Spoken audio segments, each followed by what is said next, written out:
matter, kid? Don't you like clowns? Why? Don't we make you laugh? Aren't we fucking funny?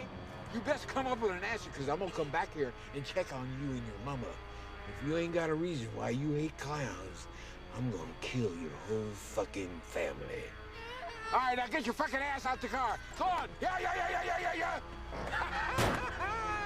Shit. Woo. It is a sad day in the horror community. We have lost one of our true icons and heroes.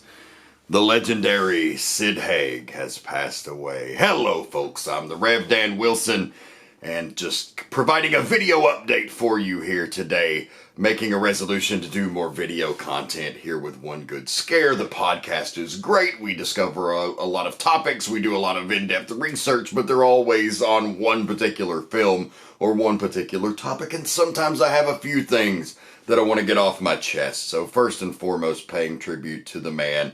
His work affected me greatly. What an amazing career, all the way back to the early Jack Hill films, starring in Spider Baby, among others. And then into the blaxploitation era in Foxy Brown with Pam Grier. A great television career as a stereotypical heavy. He was on so many shows, he was like Batman in the 60s, Star Trek, Gunsmoke, Miami Vice, The A-Team. You could always count on Sid Haig to show up and be a very credible bad guy on your favorite television sitcom. And then also, he had another career in horror later in his life. And so much other stuff that he did too. Of course, we all remember him for Captain Spaulding, but he was certainly not just that amazing character. He could do so much more. He was even in Jackie Brown for Tarantino, and he was supposed to play Marcellus Wallace in Pulp Fiction, but something happened, something with a shooting schedule that he was apprehensive about, and therefore declined the role, and later said he regretted it. But Tarantino got him in there eventually, so that was nice. Sid had his final role in 3 from Hell. I think that's fitting. I think Rob Zombie, of all people, has shown Sid in his best light over the years and really given him an opportunity to be a leading man in where most other pictures would have typecast him, you know, in the roles. As a matter of fact, he took his first break or retirement from acting because he got tired of playing those stereotypical bad guy roles on television.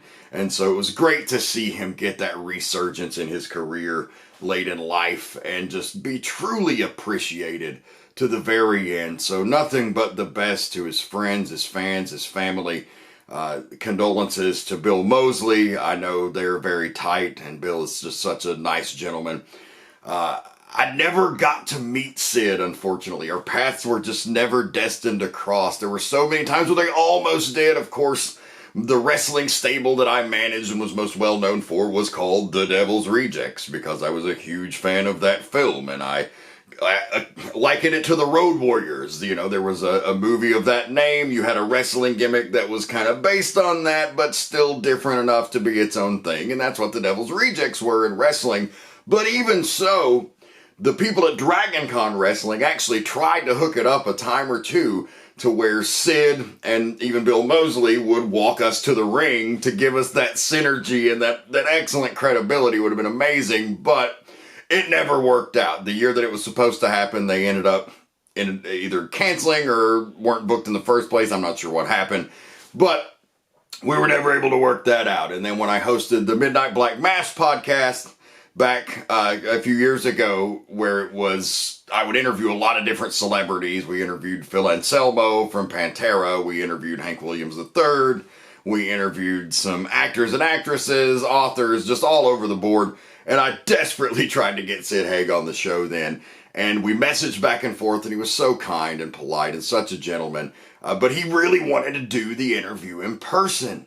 And so we tried to hook our schedules up to where I could make a con that he was in driving distance from my area, and our schedules just never lined up. So we never were able to make that interview happen. And then, just most recently last year at Days of the Dead in Atlanta, I had actually just purchased, just as a fan, purchased the photo op with him in the Captain Spaulding costume, and he called back for he got called back for reshoots on an undisclosed project, which I'm assuming ended up being Three from Hell, and was likely the scene that he shot for that movie based on the timeline that I could put together. I could be wrong about that, but that's at least what I was, with my detective work, figured out. So yeah, just a real bummer of a day. So sending love to all of my horror friends and family as we all mourn the loss of Sid Haig. Rest in power, Captain. You had a life like no other. 80 years is a hell of a run, and I know if you could've, you would have given us 80 more. You were amazing. You took your craft so seriously.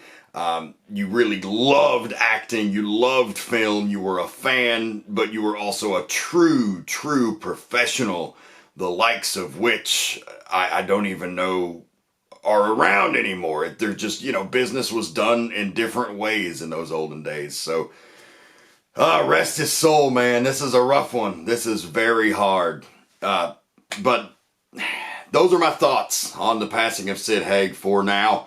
I'll be back later. I know lots of people have been begging me to do a Three from Hell review or thoughts.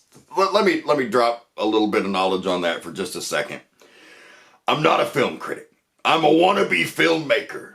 So I'm not going to come on here and try to be a film critic. And that is nothing against film critics. I really appreciate the tough job they have and what they do.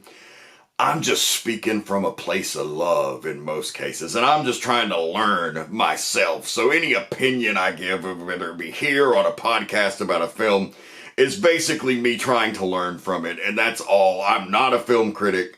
I could not do what half of these greats do at this point in my life, though I'm trying to learn. So that's I want to preface that before I ever go into any sort of film reviews, because if you listen to Seeking Human Victims, you know that we're not...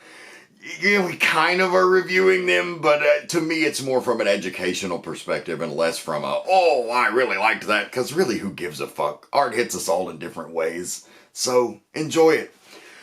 But I will, I promise I will give you your Three from Hell thoughts in a separate video. I don't want to clog up I've already taken up so much of your time here with this, but later today I will record another video talking about Three from Hell. But we did just drop the first episode of Season 4 of the Seeking Human Victims podcast today, covering the return of Hammer Horror with 2010's Let Me In, the remake of the 2008 Swedish film Let the Right One In, and we try to make a pretty good case for why this film stands on its own as a great individual vampire movie. I know a lot of people don't like the English language remakes. They feel they're unnecessary. There's a bit of a looking down the nose that people are too stupid or lazy to watch the foreign film. And I love films with subtitles, got nothing against it. Listen to the episode and you'll hear us make the case for Let Me In. But that's all I got for you right now. I'll be back later tonight with a Three from Hell recap. We'll see you then.